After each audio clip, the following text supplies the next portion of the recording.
گولیاں چلی ہیں اور شہادتیں ہوئی ہیں، اور جبکہ حقیقت میں ایسا کچھ نہیں ہے. تو میں نے اپنا فرض سمجھتے ہوئے میں نے ویسے بھی بات کرنی تھی، لیکن شکر ہے کہ انہوں نے خود یہ بات شروع کر دی. تو میں نے بڑے واضح طور پہ بات کی کہ ہمارے اس وقت 13 شہداء کنفرم ہیں اور شہید ہوئے ہیں، اور ہمارا اس وقت 58 بندہ بلیٹ انجرڈ ہمارے پاس اس وقت ریکارڈ پہ ہے.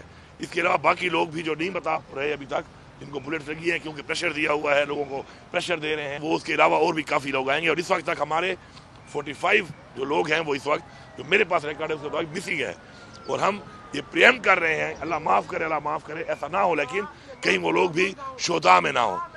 تو بات یہ ہے کہ میں یہ سمجھتا ہوں کہ اس طرح کی بات چیت ایسے اپیکس فورم کے اوپر کرنا بالکل نامناسب ہے. ایک ملک کے وزیر اعظم کے لیے کہ ایک ملک کا وزیر اعظم اس طرح کی بات کر رہا ہے کہ اتنا بڑا ایک سانحہ ہوا، اتنا بڑا ایک ظلم ہوا ایک پولیٹیکل پارٹی کے ورکرز کے اوپر، اتنا گولیاں برسائی گئیں، یہ کہہ رہا ہے آگے سے کہ جی ایسا کچھ نہیں ہوا. تو میں نے اپنا موقف یہاں پہ بیان کیا، اور انشاءاللہ ساتھ بتایا بھی صحیح کہ وہ لسٹ جو ہے ہم نے دی بھی ہوئی ہے، اور مزید بھی ہم اس کو دیں گے تاکہ ہمارے جو لوگوں کو ہے وہ جہاں پر بھی ہیں اگر وہ جہاں بھی ہمیں پرووائڈ کیے جائیں، کیونکہ ہمارے خدشات ہیں اس کے اوپر. ساتھ ساتھ میں یہاں پہ یہ ضروری سمجھتا ہوں بتانا کہ اس طریقے کی بیانات جو چل رہے ہیں حکومت کی طرف سے، ان سے اجتناب کرنا چاہیے. اگر ایک پیسفل پروٹیسٹ کے اندر ان کے کوئی تحفظات ہیں کہ ہم لوگ گئے ریڈ زون میں گئے، ہم لوگ بغیر اجازت کے آئے، لیکن ہم ایک پولیٹیکل پارٹی ہیں، ہمارے پولیٹیکل ورکر تھے، اس ملک کے لوگ تھے، ان کے اوپر جو رویہ اختیار کیا گیا اس پہ ہمارے کنسرن ہیں، رہیں گے. ہم یہ انصاف مانگیں گے، ہم اس کو اس طرح نہیں جانے دیں گے. اور چونکہ پھر وہاں پہ اسحاق ڈار صاحب موجود تھے، اور وہ چونکہ ہماری کمیٹی کے ممبر بھی ہیں جو ہماری بنی ہے ابھی برطانوی کمیٹی، تو انہوں نے یہ کہا اس کے اوپر کہ چونکہ آپ نے آلریڈی وہاں پر بھی کمیشن کا بولا ہوا ہے اس مسئلے کے اوپر، اس کمیشن میں بھی بات جو ہو رہی ہے کمیشن کے بارے میں تو مذاکرات ہو رہے ہیں، تو اس کو پھر وہاں پہ ڈسکس کیا جائے گا. تو یہ کچھ ایسے معاملات تھے جو میں نے کہا میں اپنی قوم کو اور آپ لوگوں کو آگاہ کروں اس سے. باقی ہمارا انشاءاللہ جو ایک مقصد ہے ایز اے پاکستانی، عمران خان صاحب نے کہا کہ پاکستان کے لیے مذاکرات وہ کریں اور پاکستان ہماری ترجیح ہے. تو انشاءاللہ پاکستان میں امن و امان قائم کرنے کے لیے، چاہے وہ پاکستان کے اندر ہے چاہے اکراس دا بارڈر ہے، انشاءاللہ ہم سب مل کے دہشت گردی کا مقابلہ کر رہی ہے، اور کے پی کے وہاں بھی مقابلہ کر رہی ہے، ہماری پولیس بھی کر رہی ہے، ہماری فوج بھی کر رہی ہے، ہماری ایف سی بھی کر رہی ہے، شہادتیں بھی ہو رہی ہیں، لیکن انشاءاللہ ہم آخری حد تک جائیں گے اور امن قائم کر کے اقدام لیں گے. کورم کے حوالے سے کوئی بات ہوئی ہے؟ اور جو افغانستان سے جو ہو رہی ہے سپورٹ ہو رہی ہے جو ٹی ٹی پی کو، اس حوالے سے کیا کوئی بات ہوئی ہے؟ اس کے اوپر بڑی تفصیلی بات ہوئی ہے، پوری پریزنٹیشن دی گئی ہے. افغانستان کے حوالے سے بھی یہ بات ہوئی ہے کہ میں نے ان سے یہی کہا کہ اب تک چونکہ جو انگیجمنٹ ہے افغانستان کے ساتھ وہ ایز اے جرگہ نہیں ہوئی، ایز اے گورنمنٹ ہوئی ہے. تو گورنمنٹ ہی کرتی ہے مذاکرات، لیکن اگر ہمیں موقع دیا جائے اور ایز اے جرگہ جو ہے ہم بھی اپنے لوگوں کو، قبائل کو ساتھ انوالو کریں اور ان کے ساتھ بات چیت کریں تو ایک اچھی کوشش ہو سکتی ہے، اور ہم اس میں اپنا کردار ادا کرنے کو تیار ہیں. لیکن ڈائلاگ کا سلسلہ ہے وہ بتایا گیا کہ افغانستان کے ساتھ شروع ہے، لیکن وہاں سے اس کے باوجود بھی جو ہے وہ تشکیلیں آ رہی ہیں اور ایک کارروائیاں شروع ہیں. تو اس پہ ہی بات ہوئی. کورم کے حوالے سے تو ماشاءاللہ کلیئر ہے، چونکہ کورم کو پتہ ہے وہ ٹیررزم کا مسئلہ تو تھا نہیں، وہ دو گروپس کا ایک لڑائی کا مسئلہ تھا، اور یہ آج سے نہیں ہے، یہ پوری ایک صدی سے مسئلہ چل رہا ہے. لیکن الحمدللہ میں شکریہ ادا کرتا ہوں تمام ان گرینڈ جرگہ کے ممبران کا جنہوں نے حکومت نے جب بنایا وہ جرگہ، میں نے تو وہاں پہ گئے، کافی دن گزارے، کافی محنت کی، کام کی. جو وہاں کی لوکل ہمارے جو وہاں کے مشران تھے انہوں نے ایک بڑا کردار ادا کیا، اور الحمدللہ وہ تقریباً اب 99% سائن ہو چکا ہے. ایک دو سائن انشاءاللہ ہیں وہ آج ہو جائیں گے، اور ایک مفصل طریقے سے ایک پراپر ایک ایگریمنٹ کیا گیا ہے جس سے انشاءاللہ یہ جو پورا مسئلہ ہے انشاءاللہ اب وہ حل ہو چکا ہے. اور اب وہاں پہ جو زندگی کے جو کچھ ایسی مشکلات آئی ہوئی تھیں، راستہ بند تھا، انشاءاللہ وہ بہت جلد اب کھول کے لوگوں کو سہولیات دینا شروع کر دیں گے. گنڈپور صاحب، عبداللہ مومن ڈان نیوز سے آپ کے تعلق بھی ڈی اے خان سے، میرا تعلق بھی قبائلی علاقوں سے ہے. مختلف چیزیں گوئیاں ہو رہی ہے سیکیورٹی کے حوالے سے کہ علی امین گنڈپور صاحب جو ہے وہ یہ اس کا معاملہ ہے، صوبائی معاملہ ہے سیکیورٹی کا. میں ابھی قبائلی علاقوں میں گیا ہوں، وہاں پہ 7 بجے کے بعد زندگی ختم ہو جاتی ہے. آپ کا صوبہ ہے، وہاں پہ جو ٹیررسٹ ایلیمنٹ ہے وہ چیک پوسٹیں لگانا شروع کر دیتے ہیں، باقاعدہ طور پر وہ ایکسٹورشن لیتے ہیں لوگوں سے، مارکیٹ سے. تو یہ معاملہ کس کا ہے؟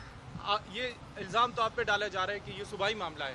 تو اگر یہ صوبائی معاملہ ہے تو اس میں ناکامی کیوں ہے کہ لوگ رات کے بعد زندگی؟ دیکھیں، پہلی بات تو بڑی کلیئر ہے، جب سے ہماری حکومت گئی ہے، عمران خان صاحب کی حکومت، اس کے بعد ٹیررزم پھیلی ہے. دیکھیں آپ ریکارڈ کو دیکھا کریں، آپ دیکھیں کتنے سوسائڈ اٹیک ہوئے اس ٹائم میں جب عمران خان پرائم منسٹر تھا، ان کے جانے کے بعد کتنے ہوئے، کتنے حملے اس کے علاوہ ہوئے، دہشت گردی کی کتنی کاروائیاں ہوئیں، کتنے ہمارے چیک پوسٹوں پہ حملے ہوئے, ہماری فورسز پہ حملے ہوئے. آپ جب ڈیٹا اٹھائیں گے آپ کو پتہ چلے گا کہ یہ پالیسی میٹر ہوتا ہے. ایک غلط پالیسی ہی بیسیکلی ایسی چیزوں کو جنم دیتی ہے. ان کی پالیسی غلط ہے اور پہلے بھی غلط تھی اور اس کے بعد پھر غلط ہوئی اور اس کے بعد سے جو حالات بنے ان کی وجہ سے بنے ہیں, جب سے PDM-1 اور PDM-2 کنٹینیوڈ تو یہ الزام تو پورا آپ پہ کر آتا لو. ہے سر. اب بات یہ ہے کہ دو طرح کی ایریاز ہیں. ایک ایریا ہے آپ کا بارڈر ایریا. بارڈر پہ تو تمام ذمہ داری جو ہے وہ آرمی کی ہے اور فیڈرل گورنمنٹ کی ہے. یہ تو انہوں نے کرنا ہے اس کو. اس کے بعد آتا ہے نیچے سیٹل ایریا. سیٹل ایریا کی ذمہ داری بالکل میری ہے, میں اس کو اون کرتا ہوں.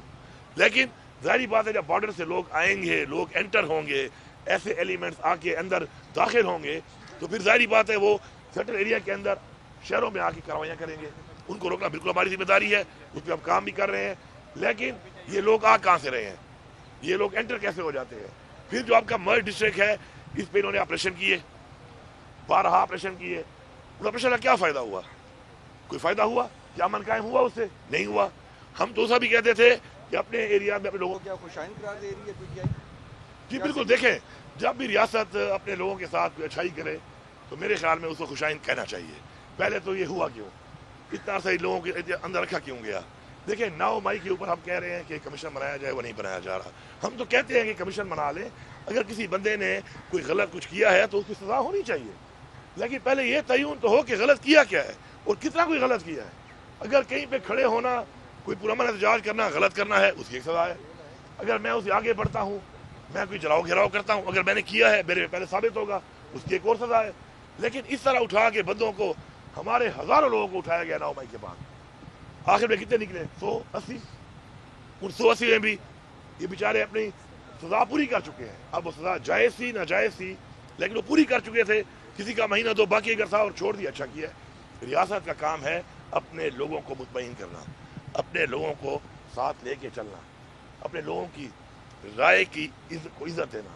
ریاست کا کام یہ نہیں ہے کہ ڈنڈا اٹھا کے زبردستی سے آپ میری زبان بند کریں, آپ میرا حق مجھے چھینیں, آپ میرا حق مجھے نہ دیں, اور پھر اگر میں اپنا حق مانگوں تو پہلے آپ میرے پہ ڈنڈے برسائیں, پھر میرے پہ آنسو گیس برسائیں, پھر میرے پیلیٹ گن برسائیں, آخر میں میرے پہ گولیاں برسائیں, اور بعد میں پھر ڈھیٹ باندھ کے بے شرموں کی طرح مانے بھی نہ. چلو غلطی کر لی ہے, تمہاری کتنی غلطی ہے, ہماری کتنی غلطی ہے, کمیشن بنا لو. لیکن یہ تو کوئی طریقہ نہیں ہے کہ آپ مان نہیں رہے, آپ کہہ رہے ہیں جی ہم جھوٹ بول رہے ہیں. تو یہ اس طرح کی بے شرمی میں سمجھتا ہوں کہ ہے کہ ریاست جو کہ ماں ہے, ایک تو پہلے یہ کرے غیر آئینی کام, اور اس کے بعد الٹا یہ کہے کہ جی کچھ ہوا ہی نہیں ہے. تو یہ لوگ اندھے نہیں ہیں. شکر ہے اب میڈیا کا زمانہ ہے, سوشل میڈیا کا زمانہ ہے.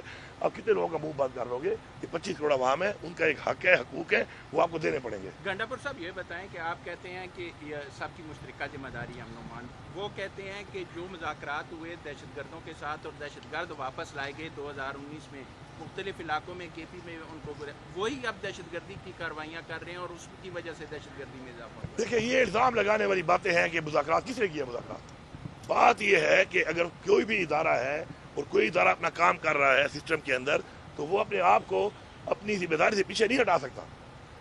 بڑی عجیب بات ہے کہ ایک کام میرے پہ ڈال رہے ہیں اور میرے ٹائم میں تو امن ہے, اور جب میں نہیں ہوں پالیسی میکر آپ ہیں اور آپ کے ٹائم میں وہ امن خراب ہو گیا ہے, آپ ڈال میرے پہ رہے ہیں. تو اگر امن خراب ہونا تھا تو میرے ٹائم میں ہوتا نا, مطلب میری پالیسی ٹھیک تھی, عمران خان کی پالیسی ٹھیک تھی, اس لیے امن تھا. آپ کی پالیسی ٹھیک نہیں ہے, پہلے بھی نہیں تھی, اس لیے امن قائم نہیں ہے. تو اپنے آپ کو ٹھیک کرنے کے بجائے تہمتیں لگانا, الزامات لگانا, چیزوں کو نہ ماننا, یہ مسئلے کا حل نہیں ہے. آپ کو جب اب گورنمنٹ آپ کو ملی ہے, مینڈیٹ چوری آپ نے کیا ہے, آپ بیٹھے ہیں, اب یہ ذمہ داری آپ کو لینی پڑے گی. کسی اور پہ الزام لگا کے, کسی اور پہ بات کر کے اپنی جان ہم نہیں چھڑا سکتے. منظوری دی گئی اجلاس میں کسی نئے آپریشن کی قبائلی اضلاع میں یا خیبر پختونخوا میں منظوری دی گئی؟ کوئی بھی آپریشن کی نہ منظوری تھی نہ ایجنڈے پہ تھی, اور کوئی آپریشن اس طرح ہو بھی نہیں سکتا, اور نہ ہی آپریشن کی ہم نے اجازت دینی ہے اور نہ ہم نے دی ہے.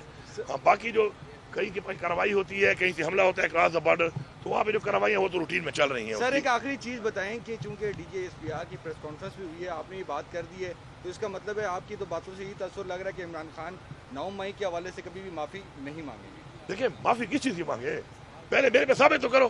میں تو کہہ رہا ہوں کمیشن بنا لو, کمیشن بنانے کے بعد میرے پہ ثابت کر لو اور میری غلطی ہے کیا. دیکھیں معافی بھی تو, دیکھیں میں آپ کو ذکر دیتا ہوں, پاکستان کے آئین میں اس کی بھی ایک سزا ہوگی. میں آپ کو مکہ مارتا ہوں, میں آپ کو گولی مارتا ہوں, ہر قانون میں ہر سزا کے لیے ایک اس کے جرم کے لیے سزا کا تعین کیا گیا ہے. تو پہلے تو یہ بتاؤ میں نے کیا کیا ہے. میں آپ کے سامنے کھڑا ہوں, میرے پہ 8 ضلعوں میں 9 مئی کے پرچے ہیں. ایک ویڈیو دکھا دو, ایک پکچر دکھا دو میں کہاں پہ تھا. نہ ویڈیو ہے نہ پکچر ہے, روزانہ میرے پیچھے وارنٹ نکالے ہوئے ہیں. تو بات یہ ہے کہ پہلے میرے پہ ثابت تو کرو گے نا, اس کے بعد پھر میں نے غلطی کی نہیں کی اس کی معافی میں مانگتا ہوں نہیں مانگتا, میں اپنا ظرف کیا ثابت کرتا ہوں وہ تو بات کی بات ہے. لیکن یہ تو کوئی طریقہ نہیں کہ آپ بن جائیں, جج بھی آپ ہیں, مدعی بھی آپ ہیں, وکیل بھی آپ ہیں.